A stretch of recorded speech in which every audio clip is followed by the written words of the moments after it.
দাড়িতে 70, একটা দাড়িতে 70টা ফেরেশতা ঝুলে, কিতাবে লেখা দিছে।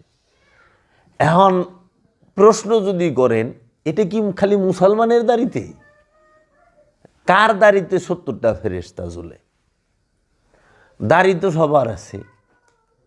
রবীন্দ্রনাথ ঠাকুরের দাড়ি আছে না? মনমোহন সিংয়ের দাড়ি আছে না? নরেন্দ্র মোদীর দাড়ি আছে না? আচ্ছা, মেসির দাড়ি আছে না? আমাকে বাইতুল মুকাররম মসজিদের দাড়ি, ইমাম সাহেবের দাড়ি আছে না? আমার আছে না? আছে, আমারও দাড়ি আছে। আচ্ছা, তারপরে আপনি একটু ছায়া দেখেন তো, পৃথিবীতে যত বিজ্ঞানী আছে বেশিরভাগ বিজ্ঞানীরই দাড়ি আছে। আছে না? আছে। আচ্ছা, ইউরোপিয়ান আমেরিকান এরা দাঁড়িয়েছে। তামিল ছবির হিরুগু দাঁড়িয়ে আছে। কাটাপ্পা একটা ছবি না, কি জানে, বাহুবলীতে কাটাপ্পারও দাঁড়িয়ে আছে। তারপরে কি কি জানি না, এগো দাঁড়িয়ে। কার দাড়িতে 70টা ফেরেশতা ঝুলে? এটা একটা প্রশ্ন আছে না? ফেরেশতা কি সবার দাড়িতে থাকে? এই যে আজগবি শরীফের কথাবার্তা, আমরা কিতাব কোরআন শরীফ, হাদিস শরীফ, এই দুইটার থেকে আমরা জ্ঞান পাই। আরেকটা আছে ভয়ঙ্কর জিনিস, সেটা হলো আজগবি শরীফ। এই আজগবি শরীফের থেকে আমরা কুয়াশা পাই। এই আজগবি শরীফই ওয়াজ করায় বেশি হাদিস শরীফ কোরআন শরীফ থেকে। হাদিস শরীফ কোরআন শরীফ থেকে ওয়াজটা কম হয়, আজগবি শরীফ থেকে বেশি হয়। যেরকম একজন কইতেছে, আজকে আমাদের মসজিদে শুক্রবার তো ইমাম সাহেব ওয়াজ করতে আছে, আপনি যদি একবার সুবহানাল্লাহ বলেন, আপনার জন্য জান্নাতে একটা গাছ বোনা হবে। আচ্ছা, একবার সুবহানাল্লাহ করলে একটা গাছ। আমার ফুবু দিন বরা তসবি লইয়া এই যে সুবহানাল্লাহ সুবহানাল্লাহ করে, সারা যতক্ষণ জাগ না থাকে সুবহানাল্লাহ, হের যে পরিমাণ গাছ হইতেছে রে বাবা, এই জঙ্গলে তো থাকবার চাইব না। ক এত পরিমাণ গাছ হের বুনছে, যখন যদি হের ওই জান্নাতে ছাইরা দেয়, জামনে থাকেন, ও নিশিকা শুরু করবো, এই জঙ্গলে চাচ্ছেন কি আমারে, আমি এন থাকুন না। ক বাবা, তখন যদি অ্যামাজন বনে সুন্দরবনে ছাইরা দে, তারা থাকবি না। তাহলে এই যে আজগবি শরীফের কথাবার্তা, যে একটা সুবহানাল্লাহ কইবেন, একটা গাছ আনেন, গাছটা বুনবো কেনা?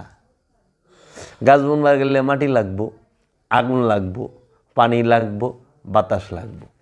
4টা ছাড়া গাছ হবে না।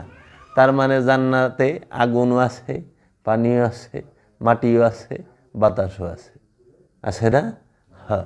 গাছ রইবার গেলে আবার ছোটো গেলে একটা ঠেকনা লাগবো, কারণ ঠেকনা ছাড়া তো গাছটা হেলে দিলে যাইব, ভেঙ্গে ভেঙ্গে যাইব তুফান তাফার আইলে। বড় গাছের কোনো দিন খুঁটি লাগে না, চারার খুঁটি লাগে, চারাকে বাঁচাইতে বেড়া লাগে। কিন্তু গাছ যখন বড় হয়ে যায়, তখন সে অনেকগুলা খুঁটিকে সেই ঠেকায় রাখে, যে তোরা হেলান দিয়ে আমার মধ্যে থাক। ছোটকালে একটা খাড়া খুঁটি লাগে। তোমার সালাত কায়েমের আগে গুরু লাগবো, সালাত কায়েম হয়ে গেলে আর গুরু নাই, তখন তুমি গুরু হয়ে গেছো। কারণ তুমি ওই ছোট্ট একটা চারার মতো, তুমি তো ছোট্ট শিশুর চারা, প্রথম অবস্থা আমানু যখন, তখন তুমি ছোট্ট চারার মতো, যে এর ভয় আছে তুফানও নষ্ট হয়ে যেতে পারে, ভেড়া ছাগলও খায় ফেলায় পারে, পোলা পানও মুসারদা ভাঙ্গা দেওয়া পারে, কিংবা কোনো কিছুর ধাক্কা লাগলেও মরে যায় পারে, ভাঙবার পারে। এর জন্য একটা খুঁটা দিয়ে দেয়, একটা বেড়া দিয়ে দেয়, যেন ছাগল বেড়ায় না খাইতে পারে, যেন জরি তুফানে উপতায় ভাবতায় পইরা না ভাঙ্গে। ঠিক একজন গুরু তার শিষ্যের কাছে এই খোঁটার মতো একটা সাপোর্ট, সবচেয়ে বড় সাপোর্ট,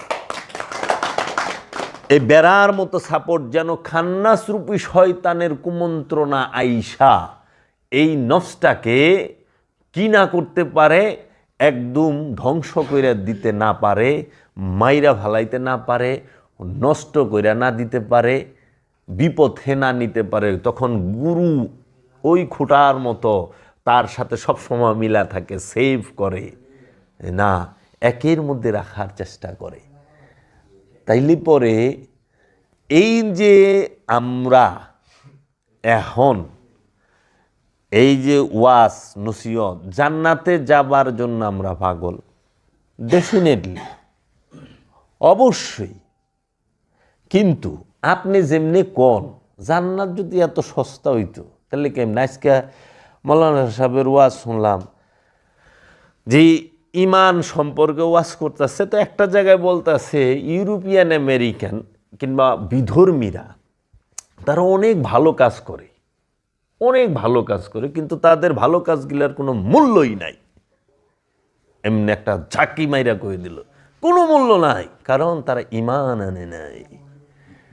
তা আমি কইলাম এই যে করোনার মধ্যে যে লক্ষ কোটি, এই কোটি কোটি যে করোনা টিকা দিল, মৌলবী সাবু দিয়া বসে, এটার কোনো মূল্য নাই। আরে বাবা, একটু তো দিবেন। ইমান আনেন নাই, বেইমান হয়ে মরছে, কিন্তু কিছুটা হইলেও তো ভালো কাম করছে, কোটি কোটি প্রাণটা তো বাঁচাইছে, বাঁচাইছে না? তাহলে আর আপনারা তো করে সুরে এক ক্লাস পইরা সেপ দিয়া মল্লিশ করে পুরা ই করে আবার নিজেরা মাস্ক পিন্দা ঘুরেন। তাই এইগুলা হইলে আজগবি শরীফ থেকে নেওয়া।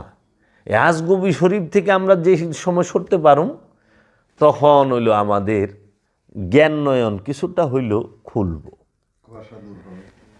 এখন আহেন, আমি যে মূল একটা কথা কব, সেটা হইল আজকে একটা টুকু আমাদের মুশফিক ভাই এবং স্যারে দুইজনেই খুব সুন্দর আলোচনা করছে।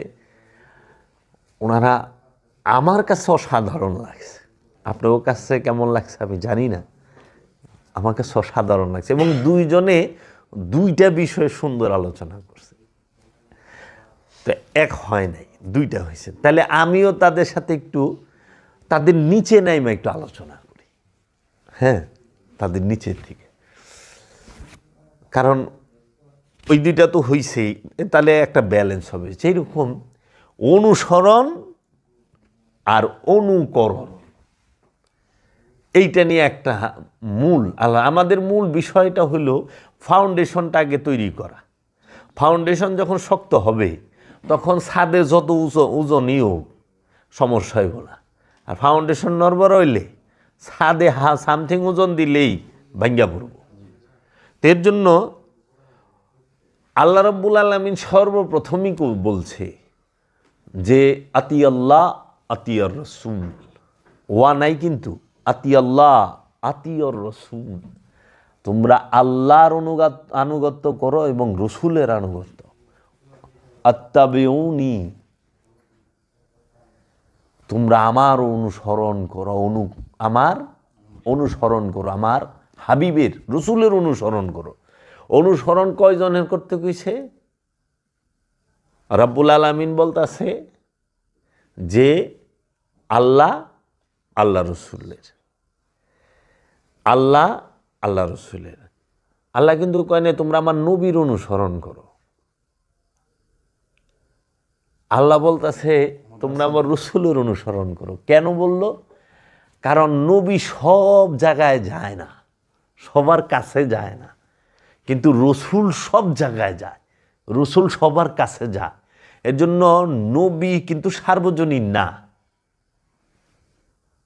রসুল সার্বজনীন। রসুল সবার কাছে যায়, কারণ নবীর ভাষা সবাই বুঝে না।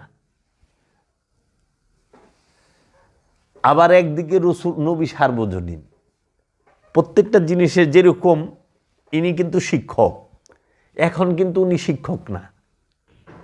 এখন আমরা কেউ তারে ভাই বলতাছি, কেউ তারে চাচা বলতাছি। উনি বাড়িতে গেলে ওনারে কেউ বাবা বলবো, কেউ দাদা বলবো, কেউ স্বামী বলবো, কেউ ছেলে বলবো। উনি যখন বিদ্যালয়ে যাব তখন উনি শিক্ষক, তাও বিদ্যালয়ে শিক্ষকের কাছে শিক্ষক না, ছাত্র ছাত্রীর কাছে শিক্ষক। এখন উনি যেই শিক্ষাটা স্কুলে দিব ওই শিক্ষাটা তো সে ঘরে আইসা দিবে না তার স্ত্রীরে। বলবো আজকে হাতের লেখা লেখছনি আনদিহি বাড়ির কাম করে আইসনি, বুঝবো? আলা আমাকে আজগুবি শরীফের মৌলবীরা স্কুলেও যা পড়ায় ছাত্র ছাত্রীরে, গড়েও মায়েরও তাই পড়ায়, বউরও তা পড়ায়। বিপদ হয়েছে এরকম। সর্বরোগের মহাঔষধ প্যারাসিটামল, খালি খান সব যাইব গা, ক্যান্সার সুদ্ধা যাইব গা প্যারাসিটামল। একজনে কই বললি সে কালিজিরা হইলো মৃত্যু বাদে মহাঔষধ। আমি কই না, কালিজিরা খাইলেও মরণ নয়। কইটা আবার কেমনে? অতিরিক্ত খান, দেখবেন কষার ঠেলায় আগামন্দ মরে যাবে, কারণ কালিজিরা জবর কষা। এই খালি ঠেইলা কথা কইেন না, নাকি বাবা? গ্রামে মানুষ আপনাদের কালিজিরা চাষ করেন, ঠেলা কথায় চলবো রে বাপ। উপকার আছে প্রত্যেকটা জিনিস, যেমন উপকার আছে প্রত্যেকটা জিনিস অপকার আছে। রসুলের সাথে কতক্ষণ থাকতে পারবা? ভিড়া, বেশিক্ষণ না। সাবেরিন না হইলে রসুলের সাথে বেশিক্ষণ থাকতে পার। নবীর সাথে কতক্ষণ থাকতে পারবা? কতক্ষণ? রসুলের সাথে সবাই থাকতে পারে? সবাইকে মাওলা আলী হইতে পারে? সবাইকে আলে বায়েত হইতে পারে না। সবাইকে সাহাবা হইতে পারে। সাহাবা মানে কি? সঙ্গী। মুনাফেক সাহাবি হয় নাকি কোনোদিন? তাহলে মুনাফেক কি কথা আইতুই না, সুরাই না জিলিত না। আব্দুহুর সাথে কতক্ষণ থাকা পারবা? আহলা, তুমি আব্দুহুর সাথে কতক্ষণ থাকবা? তুমি সাধারণ মানুষ হইলে রসুলের সাথে থাকাই পারবা না। তুমি যদি ধৈর্যশীল হও তুমি রসুলের সাথে কিছু সময় থাকতে পারবা। আর তুমি যদি রসুল হও, যারা রসুল তারা নবীর সাথে থাকতে পারছে। কারণ নবীর মধ্যে ফানা যিনি হয় এবং ফানা হওয়ার চেষ্টায় যিনি রত থাকে, বিলীন হওয়ার, সে হয় রসুল। নবীর সাথে রসুলে টিকে, সাধারণ মানুষ টিকতে পারে না। একটু খুঁজলে দেহগা, নবী সাধারণ মানুষে নেয় নাই। মুসা নবী কয় নাই যে আমার কওমের 12 জন যুবকরে দাও, কইছে হে আমার আল্লাহ, আমার ভাই হারুনকে রসুল হিসাবে আমার সাথে দিয়ে দাও, নবী হিসাবে। তা ফরিয়াদ করে লইছে। মুসা নবী আব্দুহুর সাথে কতক্ষণ থাকা পারছে বলো বাবা? আব্দুহুর সাথে তো নবী থাকা পারে না, সাধারণ মানুষ কোথায় থাকবো? অসম্ভব। আব্দুহুর সাথে একজন নবী বেশিক্ষণ টিকতে পারে না, যে নাকি সবুরের একজন নবী হচ্ছে সবুরের সবচেয়ে আলা মাকাম, আলা দরজা, উচ্চ দরজায় অবস্থান যার, যিনি রহস্যের কেন্দ্রবিন্দুতে অবস্থান করে, সে হচ্ছে নবী। সেই নবী সে নিজে বেশিক্ষণ থাকতে পারে না আব্দিহির সাথে। হজরত খিজির আলাইহিসসালামের সাথে হজরত মুসা আলাইহিসসালাম বেশিক্ষণ টিকতে পারল না, থাকতে পারল না। কেন? আর তুমি এই একটা ভাষা মুখস্থ কইরা, আরবি হরফ 29টি, মাখরাজ 17টি, কলকলা হরফ, তাসদীদ তানবিন এগুলো মুখস্থ কইরা, হ্যাঁ, 2-4জন তফসির, 2-4টা তফসির পইরা রিডিং, বাস তুমি আব্দুহুরে মাপা শুরু করলা, আব্দুহুরে ফতুয়া দেওয়া শুরু করলা। তুমি কি কোরআন পড়ো না যে আব্দুহুর সাথে নবী সে টিকতে পারলো না? মুসা আলাইহিসসালাম যখন খিজির আলাইহিসসালাম রে দেখছে, তখন কি খিজির আলাইহিসসালাম মৌলানা সাহেব মতো পাগড়ি পিন্দা, পাঞ্জাবি পিন্দা, একদম একটা লাঠি নিয়া দাঁড়ায় ছিল, টাকনুর উপরে সেলোয়ার পিন্দা। আরে কোরআনের তো কয় যে অর্ধনগ্ন শুদ্ধ ভাষায় মজ্জুবি হালে রইছে, সালে কি মজ্জুবি দুইটা। কারণ আব্দুহু সবসময় দুই রূপে থাকে, যিনি দুই রূপে থাকতে পারে তিনি হয় আব্দুহু। যার মধ্যে মজ্জুব এবং সালেকি দুই রূপ আছে সে হয় আব্দুহু। বাবা জাহাঙ্গীর আলাইহিস সালাতু ওয়াস সালাম সে হচ্ছে আল্লাহর আব্দুহু। যিনি মজ্জুব এবং সালেকি রূপে দুই রূপেই ছিল এবং তার সামনে বড় বড় জ্ঞানী জ্ঞান হারায় ফেলাইছে, টিকতে পারে নাই বেশিক্ষণ। বেখাপ্পা যে ওনার সাথে যখন বসছে তখন দেখছে তার জালালি রূপ, জামালি রূপ, সেই নূরের জলওয়া। আর দূর থেকে যখন দেখছে তখন মনে হয়েছে কি যেন কম আছে, কি যেন কম আছে। অনেকে কয় না পিসাব হুজুরের দাড়ি নাই কে। তাই আমি বললাম আপনি দাড়ি রেখে কি মন গাছটা কাটছেন কোন তো আমারে, ওনার এত বড়। আর এইটাই তো তার খেলা। তুই ওই বাইরের রূপ দেখবি সইরা যাবি, আর তুই যখন তার ভেতরের রূপ দেখবি দেওয়ানা হয়ে যাবি, সব ছাইরা দিবি। মহানবীর লেগে সালমান ফার্সি বাবা যেরকম ছাড়ছিল না, ঘর ছাড়ছে, বাড়ি ছাড়ছে, সংসার ছাড়ছে, পয় পরিবার সমস্ত কিছু ছাড়ছে, কিচ্ছু রাখে নাই। হযরত জাবের রাদিয়াল্লাহু তাআলা আনহু সে আল্লাহর হাবিবের জন্য তার সন্তান, দুইটা সন্তানই জবাই হয়ে গেছে, কিন্তু একটা বারের তরে এক ফোঁটা চোখের পানি ভালায় নাই, সামনে বসে নাই, বলে নাই যে ইয়া রাসূলুল্লাহ, ইয়া হাবিবাল্লাহ, আজকে আমার সন্তানগুলো শাহাদাত বরণ করছে না। আরে আমি তো এটা কল্পনাই করতে পারি না, আর এটা বাস্তবে রূপ তুমি, এটা তো অনেক বড় ব্যাপার। তো নবী আব্দুহুর কাছে বেশিক্ষণ টিকতে পারে না, তখনই আব্দুহু বইলা দেয় কালা হাজা ফারিকু বাইনি ওয়া বাইনিকা, সূরা কাহাফ। কালা বলিলেন, অন্য কেউ বলতে পারবো না। কালা বলিলেন কে? আল্লাহর আব্দুহু। হাজা এইখানে, মুসা নবীকে আল্লাহর আব্দুহু বললেন কালা, বলিলেন হাজা এইখানে। ফারিকু, ফারিকু মানে ভাগ করা, তফাত করা, আলাদা করা, বিচ্ছিন্ন করা। বাইনি ওয়া বাইনিকা, বাইনি মানে আপনার মধ্যে, ওয়া এবং বাইনিকা আমার মধ্যে। আপনার রাস্তায় আপনি, আমার রাস্তায় আমি। এইটি সবচেয়ে গণতান্ত্রিক ভাষা, যে তোমার যেটা ভালো লাগে তুমি সেটা করো। লা ইকরাহা ফিদ্দিন, লা নাই ইকরাহ, জবরদস্তি, ইকরাহা জবরদস্তি, ফি মধ্যে, দিন মানে স্বভাব। দিন শব্দের অর্থ ধর্ম না, স্বভাব। ধর্ম কোনো শব্দই নেই, এটা আমাগো গিনায় বানাইছে। শব্দ হইল ধরম, ধরম,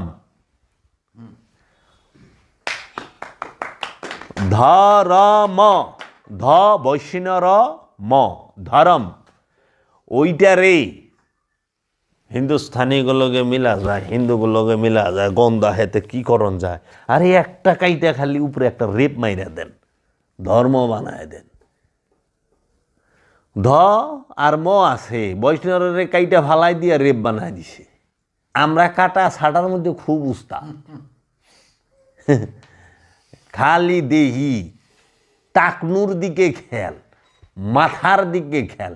জিকিরে ভালবার বললেছে কিন্তু টুপি পরে না, আবার টুপি বললে টুপিটা আবার নিয়ে লাগায়, লাইজানি ফেরেশতারা পিটাইব টুপি বললে। এরকম একটা বাপ নিরিখ পর্যন্ত টুপির দিকে বয়ে রয়েছে। ধরম, এই ধরম শব্দের অর্থ কি? ধর্ম শব্দের অর্থ কি এবং এতে কি বোঝায়? ধতে ধন, রতে রতি, মতে মতি।